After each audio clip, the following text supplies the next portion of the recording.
এক্সপ্রেসে আপনাদের সকলকে স্বাগত। আপনাদের সঙ্গে আমি মঞ্জিরা। আজ লোকসভার পর আমরা বিধানসভাতেও কিন্তু ধুন্ধুমার কাণ্ড দেখলাম। তৃণমূলের দুই শিবিরের দ্বৈরথে একেবারে উত্তাল হয়ে উঠল অধিবেশন।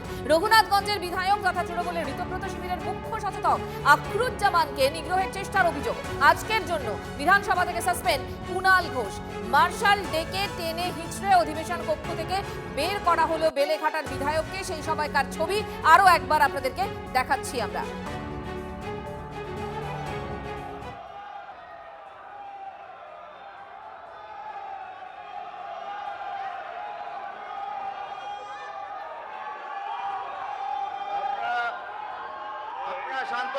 মার্শাল দিয়ে এভাবেই টেনে হিঁচড়ে বিধানসভা কক্ষ থেকে বের করে দেওয়া হয় কুণাল ঘোষকে এবং একদিনের জন্য সাসপেন্ড করা হয় তাকে।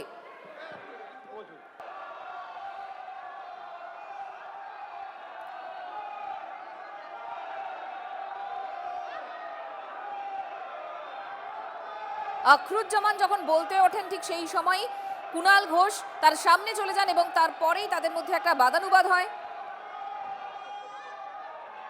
তাকে বলতে বাধা দেওয়ার অভিযোগ কুণাল ঘোষের বিরুদ্ধে এবং তারপরে অধ্যক্ষ তাকে সাবধান করেন, বারবার বসতে বলেন, কিন্তু তিনি বসতে রাজি হননি এবং তারপরেই তাকে মার্শাল দিয়ে টেনে হিঁচড়ে বের করে দেওয়া হয় বিধানসভার কক্ষ থেকে। একদিনের জন্য সাসপেন্ড কুণাল ঘোষ।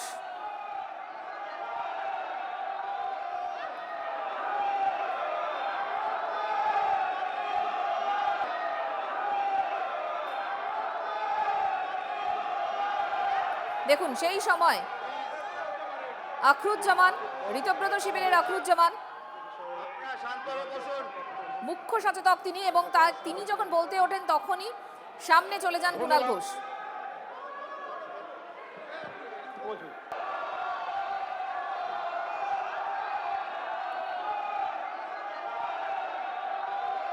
আখরুজ্জামানের সঙ্গে বাদানুবাদ, বচসা এবং এক প্রকার হাতাহাতির মতো অবস্থা তৈরি হয়, হেনস্থা করা হয় তাকে, এমনটাই অভিযোগ।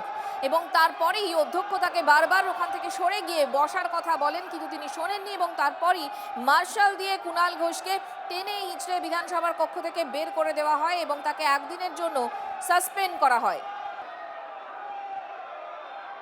অর্থাৎ লোকসভার পর আজ বিধানসভাতেও একেবারে ধুন্ধুমার।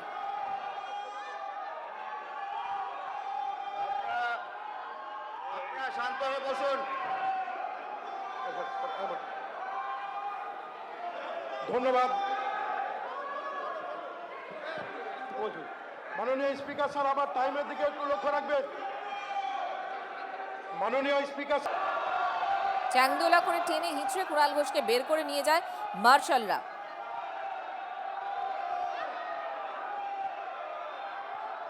আজকের বিধানসভার ছবি এটা।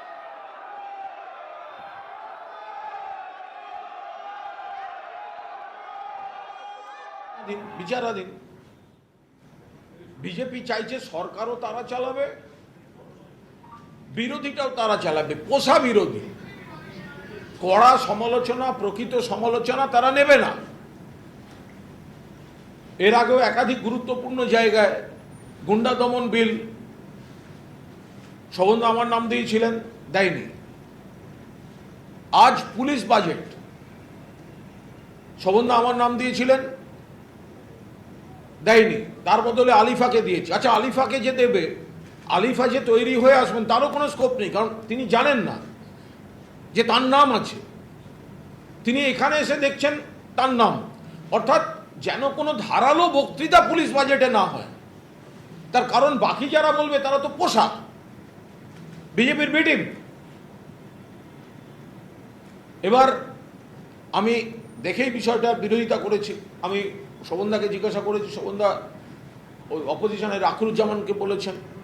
আমি আখরুজ্জামানকে জিজ্ঞেস করেছি, আখরুজ্জামান আমায় বললেন, কুণালদা আপনার সঙ্গে আমার সম্পর্ক খারাপ না, কিন্তু আমার উপর ইনস্ট্রাকশন আছে, আমি আপনার নামটা দিতে পারবো না। এটা কোনো কথা? বিধানসভায় আমি একটা ইলেক্টেড, করুন নয় তো।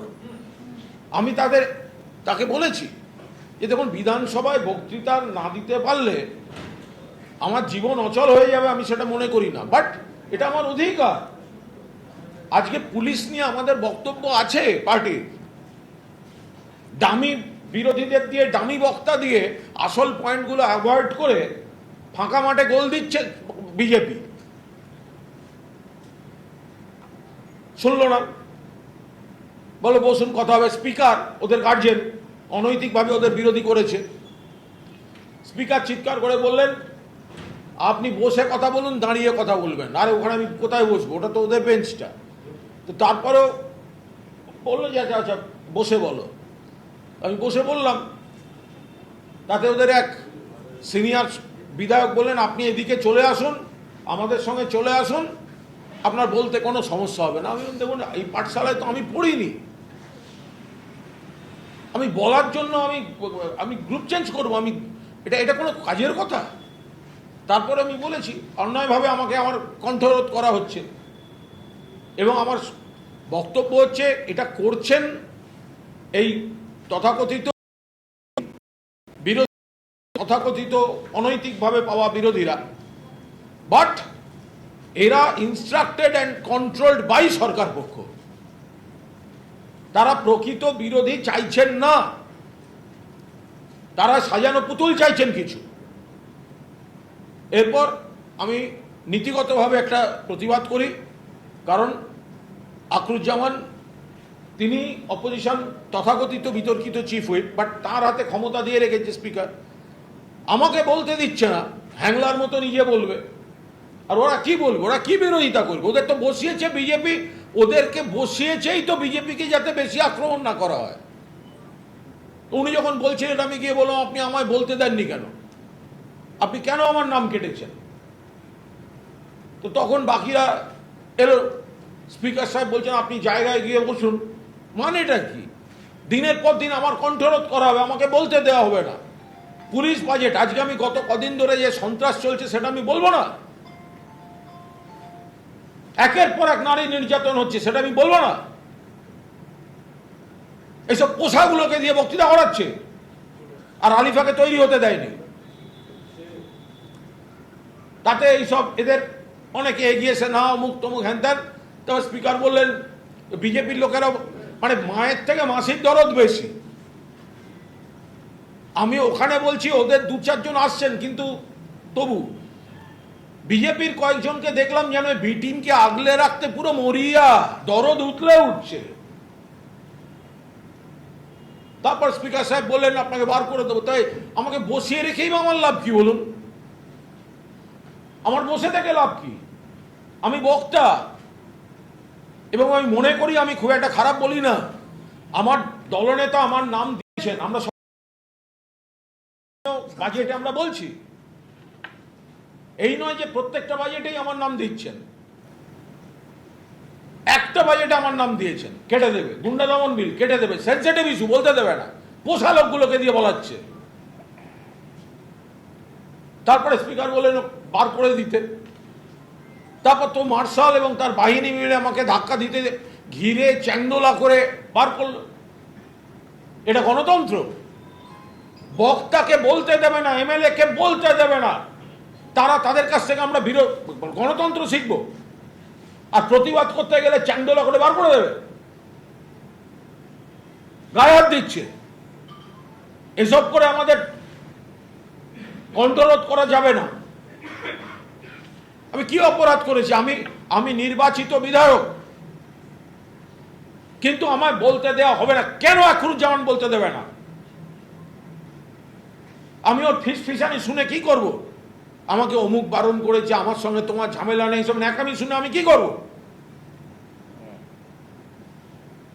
আমাদের তরফ থেকে কে বলবে সেটা তো আমাদের নেতা শোভনদেব চট্টোপাধ্যায় নাম দিচ্ছেন, ওরা কাটার কে? বলছে বাকি নাম নয়, একটা নামে ইনস্ট্রাকশন আছে, একদম ওপর থেকে ইনস্ট্রাকশন আছে, একে বলতে দেয়া যাবে না। ভাবুন, ওপরটা কে? চাটন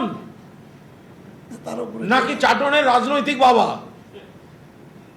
এই ওপরটা কে? ফলে আমরা এর বার করে দিয়েছে, সাসপেন্ড করেছে শুনেছি, আর আমাদের পুরো তারপর ওয়াকআউট করেছি। আমি কিন্তু এই ব্যাপারটা নিয়ে স্পিকারের কাছে গিয়েছিলাম। কেন? Speaker is the custodian of the house, সব মেম্বারের উনি কাস্টোডিয়ান। আমি বললাম স্যার আপনারই তো এটা আমাদেরকে আমাদের অধিকারটা প্রতিষ্ঠা করার ব্যাপারে আপনি তো অগ্রণী ভূমিকা নেবেন।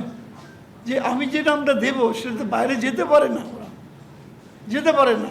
সুতরাং আপনি আমাকে একটা আলাদা ব্লক দিয়েছেন, আমরা ওদের সঙ্গে বসে নেই, আলাদা ব্লক আমাদের আলাদা অস্তিত্ব।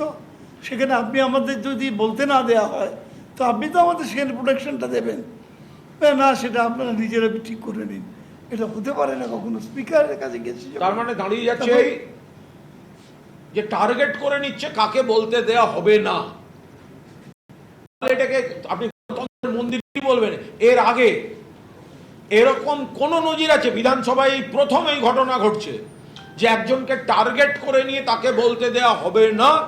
সরকার পক্ষ এবং তাদের পোষা দামি দালাল তথাকথিত বিরোধীরা হাত মিলিয়ে একজনকে বলতে দেয়া হবে না, এবং সে প্রতিবাদ করলে তাকে মার্শাল দিয়ে হাউস থেকে বার করে দেওয়া হবে। এর তীব্র নিন্দা করছি। আর আরেকটা বিষয় বলে রাখি, মাননীয় মুখ্যমন্ত্রী পুলিশ বাজেট নিয়ে বক্তৃতা শেষ করেছেন।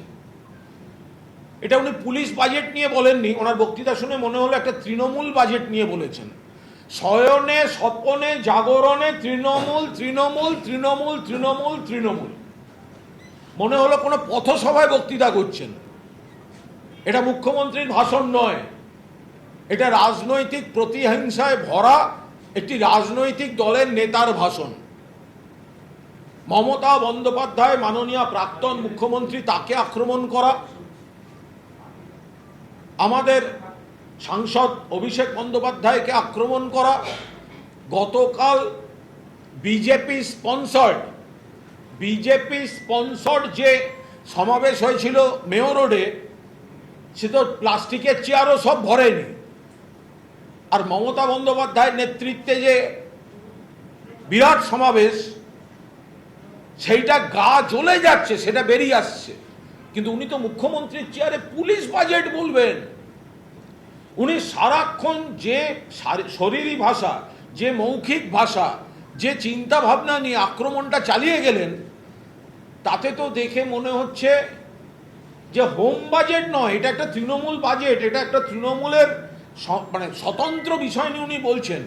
আগাগোড়া বক্তৃতা মমতা ব্যানার্জি, তৃণমূল, সমাবেশ আর অভিষেক ব্যানার্জি। অভিষেক ব্যানার্জি এই হাউসের সদস্য নন, অভিষেক ব্যানার্জি এই হাউসের সদস্য নন, অথচ তাকে আক্রমণ করে বা তাকে লক্ষ্য করে যেভাবে মুখ্যমন্ত্রী ভাষণ দিয়েছেন, তো স্পিকারের তো উচিত একদিন জবাবি ভাষণ দিতে অভিষেক বন্দ্যোপাধ্যায়কে বিধানসভায় আমন্ত্রণ জানানো। এটা কোন রীতি? যে ব্যক্তি বিধানসভার মেম্বার নন, এটা কিন্তু পার্লামেন্টে একই জিনিস, সেই ব্যক্তি যিনি সদস্য নন, তাকে কেন্দ্র করে বলা যায় না